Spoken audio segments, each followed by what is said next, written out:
Hello, I'm Sarah, and today I shall be making a book cake. If I look like I'm leaning to one side, I am because I sprained my ankle. So that's fun. This is a tag originally created by Suddenly Lorna, and I shall put a link to that video down below. I was indirectly tagged by Jesse the Reader, and I'll put a link to his video down below as well. For our first ingredient, we need to find Flower, which is a book that started off kind of slow, but started to get better as it went along. For this one, I've chosen The Host by Stephenie Meyer. This is a really good book. I loved it, but it took me a while to read the first part of it because it just started off really slow. It was nothing interesting really happened for a long time, but by the end, oh, it got intense. The premise of the book is there are aliens that are on Earth called souls that sort of insert themselves into humans, which they call the hosts. And you can tell if there's a soul inside of a human by the eye. There's like a silver thing there. The narrator is a soul called the Wanderer, which will later be shortened to just Wanda. She goes into this young woman's body named Melanie, and Melanie isn't too happy to give up. She's still present in their mind. Even though Melanie doesn't have control over her body, she's still fighting against Wanda. And then you find other humans that haven't been turned into hosts yet, and it's really exciting. So I definitely recommend this book. Our second ingredient, margarine, a book that had a really good and rich plot. For this one, I have chosen Peter and the Starcatchers by Dave Barry and Riley Pearson. Look at those people. They look like so much fun. This is a book that really got me started on reading in 3rd grade, and the series is my absolute favorite. All the books are really good and really interesting. It's another version of the Peter Pan stories, and in this book it sort of explains how Neverland came to be, what's the deal with the giant crocodile, how the captain lost his hand. It also explains Peter's history, and it introduces a new character named Molly who you haven't met before. So I think that's pretty interesting. All of the books had a really great plot. There are also illustrations. This is a smaller one. That's a mermaid in the early stages. So it explains how mermaids happen. Mermaids are not quite as friendly as they are in the Disney movie. Ingredient number 3. Now we need to put some eggs in there. What is a book that you thought was going to be bad, but turned out to be really good? For this one, I have chosen School of Fear by Giri Daneshvari. I think that's how you say it. I didn't think this book would be as interesting or intense as it was. And what's really cool is before each chapter there's like a fear. So it tells you the meaning of a fear. Optophobia is the fear of opening one's eyes. The more you know. It was really interesting to hear about all these fears and how they were dealing with them. And there was a lot of mystery. This is a series and I really wanted to read the other books, but I read this in 6th grade and I couldn't find the other books, so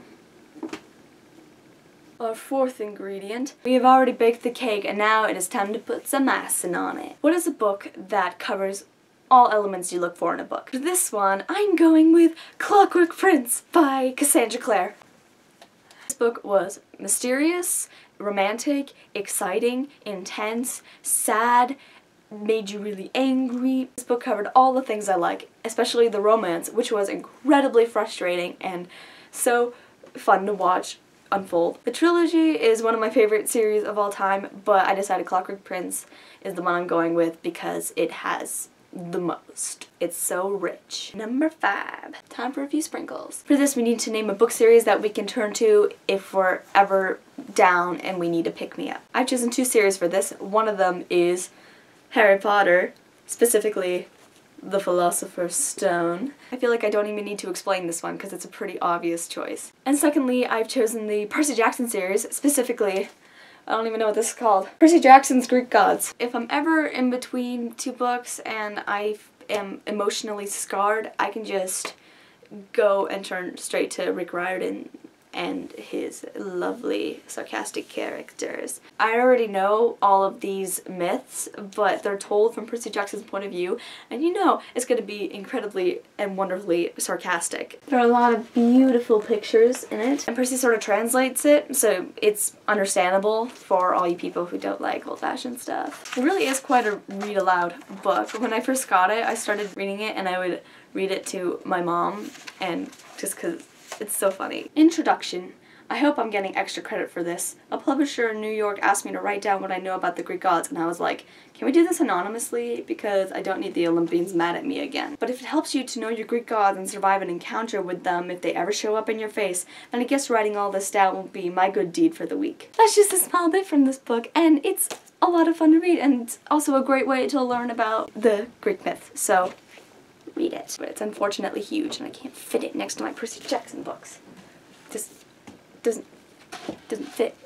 Ingredient number 6. Now for a final cherry on top. What is my favorite book this year so far? 2015 is tricky because I've only read 3 books so far. I'd have to say the one I'm reading right now, The Book Thief, is probably my favorite. Book Thief takes place during World War II, about 1939 to 1940 something. It is told from Death's point of view. It's about this young girl named Liesel, and she moves in with her foster parents. She isn't very educated before, and she and her papa start working to try to get her a better reader. And if you know anything about World War II, you know about the book burnings.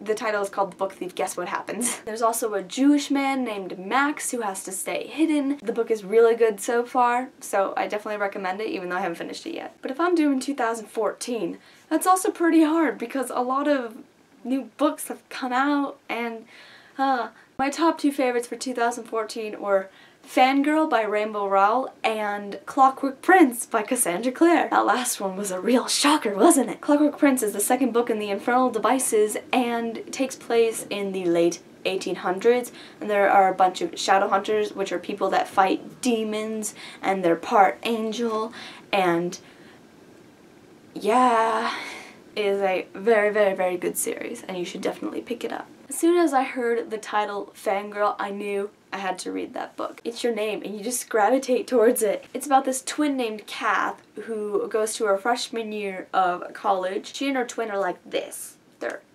tight. But her twin is more social and outgoing and is like, hey, I'm gonna do all of these fun activities that the school provides.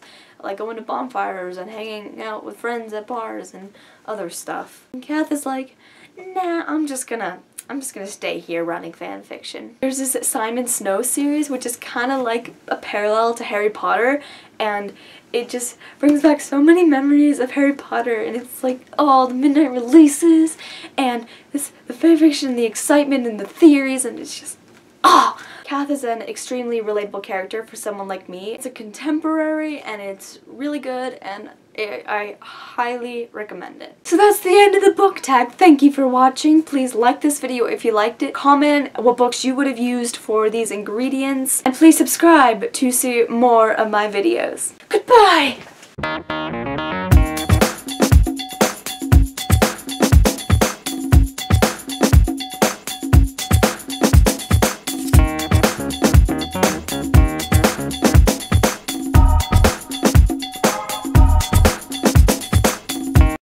So that's the end of I really need to gain control of my limbs. If you don't know me, my name is Percy Jackson. I'm a modern-day demigod, a half-god, half-mortal, son of Poseidon. Is that a spoiler? No, it's not. With them, if they ever show up in your face, then I guess writing it up. But I'm not going to say much about myself. My story has already been written down in some books that are total fiction. And I am just a character from the story. Yeah, right. It's very windy outside. I don't know if you can tell, but I got a new camera. Can you tell? Can you? I'm so excited. I also reorganized my bookshelves.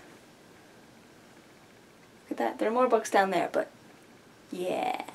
There are also illustrations. This is a smaller one. Oh, jeez, I can't. And secondly, I've chosen...